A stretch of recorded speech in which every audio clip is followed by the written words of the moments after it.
This is a model of the temple in Jerusalem, based on what we know from the history, from Josephus and other records.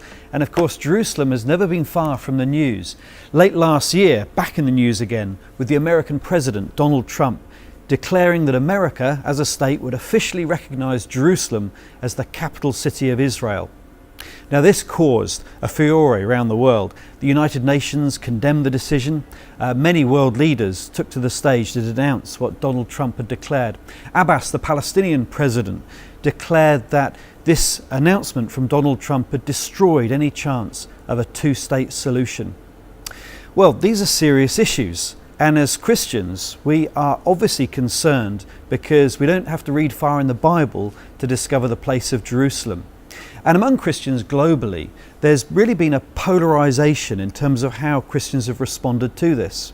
Now, on the one hand, we might want to say that actually Jerusalem has kind of de facto been the capital of the state of Israel. If you visit Israel, you'll know the Knesset, the Israeli parliament, is already based in Jerusalem. It feels like a capital. But it's this decision to officially sanction Jerusalem as the capital that's caused this response. So how should we as Christians respond? Well, by and large, there are two major responses among evangelicals to Trump's announcement and to the place of Israel in the modern world. On the one hand, there are evangelicals who are sometimes called Zionists, but would simply want to recognize that Jerusalem and the state of Israel is part of God's purposes in the world. Promises made to Abraham thousands of years ago continue to be honored by God in protecting the Jewish people despite centuries of anti-Semitism. And the very creation of the state of Israel is part of this reminder that God's purposes have not failed. 1917, the Balfour Declaration, the British government recognized the importance of creating a homeland, a state for the Jewish people. And so part of the recognition of the capital of Israel as Jerusalem is seen as this fulfillment of God's purposes and plans. On the other hand, there are Christians very anxious about these decisions and their implications, particularly for Arab Christians. Across the Middle East, Christianity has always been a significant part of the Arab culture. That word Arab doesn't mean Muslim. To make that a synonym is a gross misunderstanding. Many Arabs are believers in Christ, and that will be true in what we call Palestine and in the state of Israel and in Jerusalem to this day. Now, for those believers, what is the place of Jerusalem and its significance?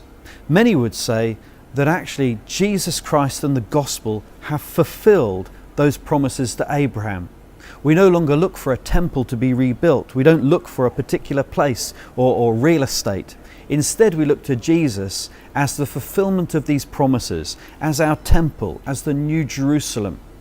And so it is that the issues in the Middle East politically are very, very murky when the Bible is brought into them. So what's the answer? And in this polarization in the evangelical world, where should we fit? How should we understand these issues? Well, the answer won't be found in a 4-minute video on the internet. They will be found in good theology. And that's why we need to press ourselves not to simply play these games of political headlining. Instead, we need to do serious Bible study, reflect on what the Bible teaches and how it applies into the modern world. Don't let anybody tell you that religion and politics don't mix. All around the world, political issues are emerging which are heavily influenced by theological thinking and religious ideas. From London to Lahore, we can see the influence of theology on politics. And that's why here at Moorlands College, we teach applied theology. Theology that's worth its salt is applicable to the modern world, and perhaps nowhere more than these current issues concerning Jerusalem and the state of Israel and its implications for the Middle East. Perhaps nowhere more clearly do we see how applied theology is. The only issue is it good theology or is it bad theology? And that's why we need to apply ourselves to do good theology in the needs and the politics of our world today.